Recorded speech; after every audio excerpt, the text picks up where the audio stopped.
İlçemiz yani merkez için söylüyoruz. Gündoğran, Yenişehir, Kale ve Dere'nin bir bölümünü içine alan bir merkezden bahsediyoruz. Bir yerleşim yerinden bahsediyoruz. Burada yaklaşık 1500 ev var, 1500 hane var. 2026'da bu sene içerisinde ilçemize doğalgaz hizmeti geldi.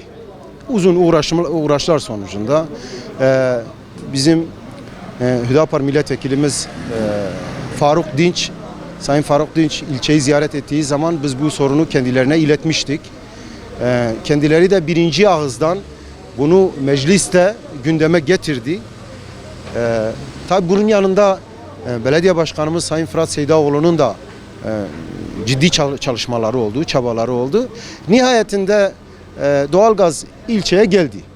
Ama Organize 15 kilometre, Organize Sanayi Bölgesi 4. etap bize 15 kilometre uzaklıkta. Ergani 30 kilometre uzakta.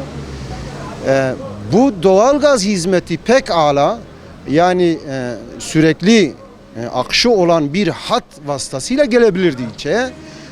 Maalesef olmadı. Bunu taşımalı sistemle yaptılar. Yani işte ilçe girişine bir tank kurulmuş. Çalışmalar devam ediyor şu anda. Taşımalı sistemle doğalgaz ilçeye verilecek. İlçenin içerisinde 12 kilometrelik bir hat döşenecek. Dolayısıyla bu hizmet böyle sunulacak. Oysa bizim tercihimiz ve talebimiz ilçeye verilecek doğalgazın sürekli akan bir hat vasıtasıyla olmasıydı. Bu bir. İkincisi, bir de yüklenici firma, mesela buradaki ilgili kurumlarla yaptıkları sözleşmelerde kazdıkları bir yeri hemen borusu döşendikten sonra işte oraya konulacak toprak konduktan sonra oradaki kazı çalışmalarından çıkan işte toz, toprak, moloz ne varsa onu hemen temizleyip eski haline getirip asfaltını dökeceğini taahhüt etmiş. Yani biz bunu vatandaştan duyduk. Fakat bakıyoruz maalesef öyle olmuyor.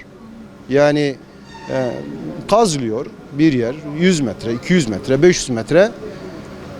Vatandaş bu hemen üstü kapatılmadığı için evine gitmek için hendek atlıyor. Bununla ilgili de vatandaşın mağduriyetleri var. Bunu da bize dile getirdiler.